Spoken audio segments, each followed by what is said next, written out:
Bonjour à tous et bienvenue sur canalturf.com, c'est Antoine pour vous servir, pour vous donner toutes les dernières informations de ce week-end. Je vous rappelle que sur cette rubrique 100% pro, vous pouvez retrouver dimanche mes interviews que j'ai faites donc jeudi sur l'hippodrome de Saint-Cloud. Elles vont traiter l'actualité de dimanche à Longchamp. Il y aura 3 interviews. Thomas Huette, il y aura Tristan Normand, 2 de mes jockeys avec lesquels je travaille, et également l'entraîneur Romain Le Gall. Sachez que malheureusement Thomas Huette ne pourra pas honorer ses montes car il est victime d'une petite fracture. Il est en train de se soigner. J'espère qu'on va le revoir très vite à cheval puisqu'on a des objectifs à préparer. En tout cas, sachez qu'il vous dira tout sur les montes qu'il aurait dû honorer ce dimanche. En attendant, on se concentre ce samedi 24 avril à Marseille-Borelli. Comme d'habitude, j'ai eu pas mal d'informations pour vous. On commence par la première course du programme avec le 101 Manakuru. Son mentor Kevin Borgel m'a dit qu'il avait un petit peu de mal à retrouver son poulain. Ce sera plus pour une place. Ensuite, on a l'info sur le 104 Fly Tartar que m'avait déjà confié Thierry Larivière. Je vous avais confié cette belle info en base quintée sur mon serveur Audiotel. Sachez qu'effectivement, l'élément de Thierry Larivière avait terminé ce jour-là bonne quatrième puisque c'est une pouliche de 3 ans. Notez que c'était un quintet et qu'ici elle a le droit de prendre une place, m'a-t-il dit. Bon, le cheval à battre, ce sera le 105 Darling Pearl qui est une pouliche entraînée par Jean-Claude Rouget. Sachez que la plupart des professionnels la redoutent dans cette épreuve. Donc le résumé, c'est le 105 en base de jeu et on n'oublie pas le 104 pour un couplet. On fonce dans la deuxième course du programme. Ils seront 10 pour le moment au départ. On retiendra l'info sur le 202 écrit sur le sable. Un poulain qui est un peu déçu, Patrick Cosian, puisqu'il l'estime. Il l'estime capable de remporter une course de ce genre. Maintenant, voilà, il a débuté, il a vu les couleurs, mais ça s'est mal passé. Le cheval a trop tiré. Il s'est un peu usé sur son mort. Il n'a pas respiré, comme on dit.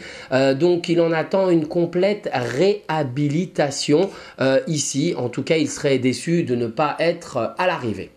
Concernant le 6 compromis, ce sera effectivement le poulain à battre. C'est encore Jean-Claude Rouget avec le tandem avec Yoritz Mendizabal.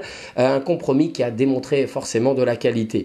Mais l'info qui peut être très amusante, c'est le 203 Dancing Reel avec Michel Planard que j'ai interviewé. Il est confiant, son poulain progresse. Au début, il avait terminé 6e pour sa course, pour ses premiers pas. Le cheval était mal sorti des boîtes. Ensuite, il a progressé puisqu'il a pris une bonne 3e place. Et son cheval est très bien physiquement. Il pense que même s'il est encore un petit peu bébé, c'est un tardif, il a le droit de venir cueillir une place. Voilà, donc à ne pas oublier dans un éventuel champ réduit. Donc les infos principales, 206 en base de jeu. Et ensuite, on garde le 2 et le 3 éventuellement donc dans un couplet.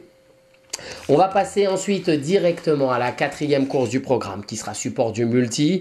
Alors là, sachez que Patrick Cosian compte plutôt sur le 406 Nolac, un cheval qui revient bien, qui a un petit peu de marge. Maintenant, il n'est pas encore à 100%, il m'a dit 70. Donc ça veut dire qu'on va envisager l'une des premières places, mais plutôt 3/4e.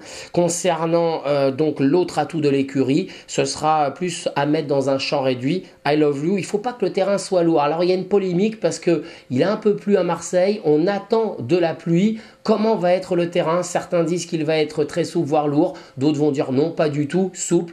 Il y a une petite polémique là-dessus. En tout cas, notez que si le terrain est lourd, ça ne va pas avantager le 402 I Love You.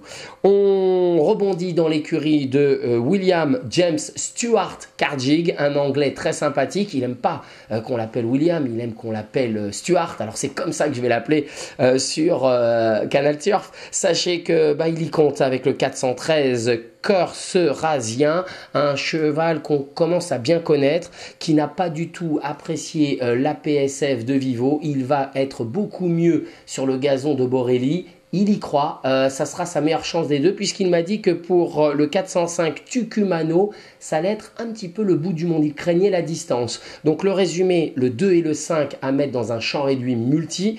Par contre, on peut utiliser le 6 et le 13 éventuellement dans une base de jeu ou en tout cas, on les oublie surtout pas. On rebondit dans la 5e course du programme avec le 504 Umiko. Alors, sachez que la jument de Kevin Borgel reste sur 2 échecs, 2-0. Et pourtant, il y croit. Il m'a dit qu'elle avait des excuses. Et là, dans ce lot, il serait déçu de ne pas la voir se réhabiliter. Il y aura une belle cote normalement puisqu'elle reste sur 2 échecs.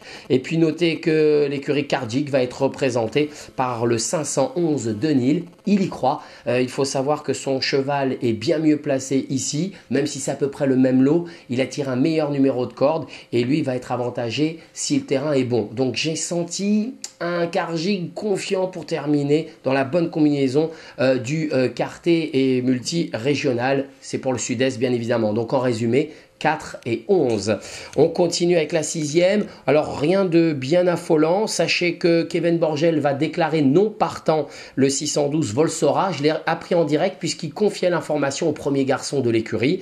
Sachez que le 606 Cole va courir avec la confiance de Patrick Cosian pour aller chercher une place. Pour la victoire, il m'a dit que c'est pas que ça va être dur parce que la jument est en forme, mais elle n'a pas trop de marge. Concernant le 7 Araxios avec toujours Kevin Borgel, eh ben forcément, il y croit avant le coup, mais quand il a pris connaissance de son numéro de corde, bah c'était fini. Le 15 dans les boîtes à Marseille-Borelli, c'est vraiment pas un cadeau.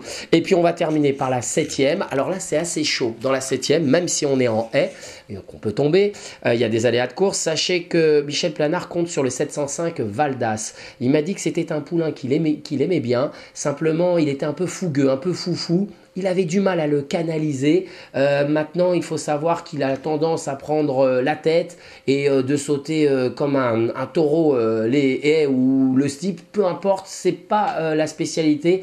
C'est surtout que le cheval doit bien être à son travail. Alors, si c'est le cas, sa place est dans les 3 premiers. Notez bien le 705 Valdas. Notez que le cheval à battre, selon lui, ce sera le 703 Son of Land pour l'entraînement de Nicolas Bertrand de Balanda, piloté par Thomas Borin, le fils de l'ancien crack jockey Jean-Yves Borin.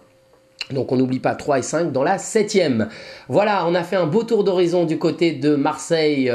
On espère que bien sûr le soleil va régner et que les infos vont être précieuses au moment de passer le poteau. Maintenant, je vous retrouve bien évidemment comme tous les week-ends la semaine prochaine. N'oubliez pas, hein, les vidéos de dimanche, elles peuvent être précieuses avec des cotes à la clé. Je vous souhaite un très bon jeu à tous sur canalturf.com.